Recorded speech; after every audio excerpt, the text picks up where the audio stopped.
respond to the challenge of virtual learning, many teachers across the division transformed a spot in our homes or classrooms into a facilitation station, where we led online instruction, so that students learning remotely could use digital platforms to engage in meaningful experiences where they communicate, collaborate, and develop relationships with each other.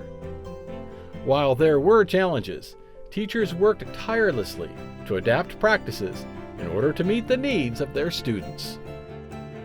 As we move to a concurrent model, we will build on what we've learned and continue with a mindset of reflecting, trying new things, and improving as we take next steps to safely integrate small groups of students back to the building while we observe social distancing and health guidelines to keep everyone safe. Concurrent instruction is a model in which instruction, led by the teacher, is accessed by students in school and at home at the same time. So what are the possibilities of this model? Schools have the opportunity to provide flexibility in scheduling to meet the needs of students and staff and maximize synchronous learning opportunities. Teachers can apply many of the same tools and practices we've been utilizing since the start of virtual learning. The difference is that some of the students will now be back in our classrooms. FCPS has developed a concurrent instruction professional development guidebook that offers strategies, resources, and considerations to explore possibilities and optimize our success.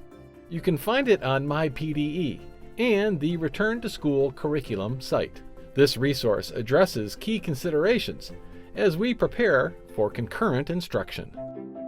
Let's look at some guiding principles that can help us plan for student learning.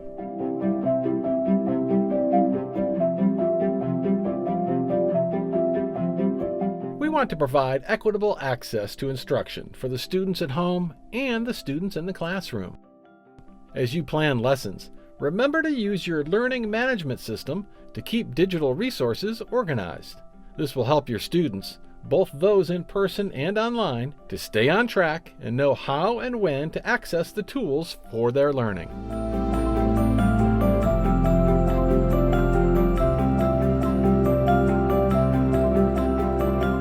Having students in person and learning from home presents some challenges.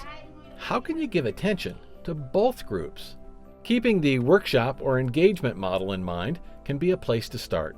You might begin with a whole group mini lesson, then spend time with smaller groups and individuals during work time. Moving from whole group to small group will keep students engaged and allow you to check in on progress. Be clear and concise, and break instruction down into small, achievable chunks. As you and your class become more comfortable, you can add new strategies as needed.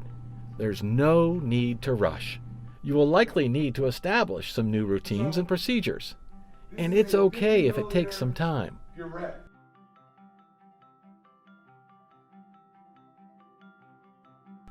Keep in mind how much we've grown from the beginning of virtual learning until now. We've learned and applied new strategies each day, adapting as we go. It's not been perfect, and it hasn't had to be. This is going to be similar, only this time we will have more background knowledge and experience to build from that we can use to support students who will benefit from being together face to face.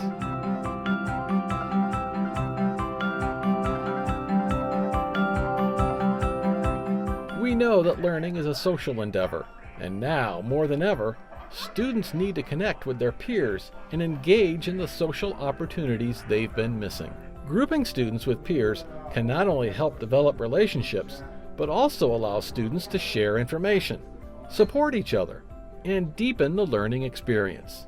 These are important portrait of a graduate skills. One benefit of using technology is that it can foster student collaboration. Use BBCU or Google Meet for students learning from home to connect with each other.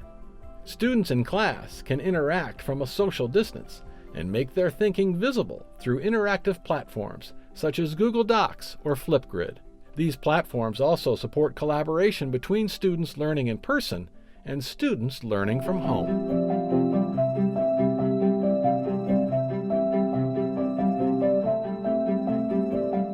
We all know positive teacher-student relationships are important for students to feel safe and valued and to find success. Continue to build on your existing connections.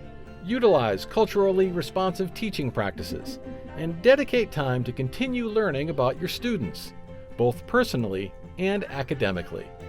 Be intentional about what you assign and what you provide feedback on or grade. Less is more.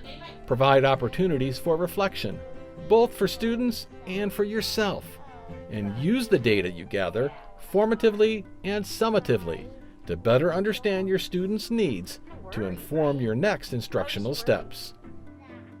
Concurrent instruction will be a challenging transition for everyone in FCPS. But if we work together, celebrate successes, utilize our own Portrait of a Graduate skills, and focus on these 4 important guiding principles, together we will support our students' academic and social-emotional needs this year, while we take this next step to safely integrate back to school.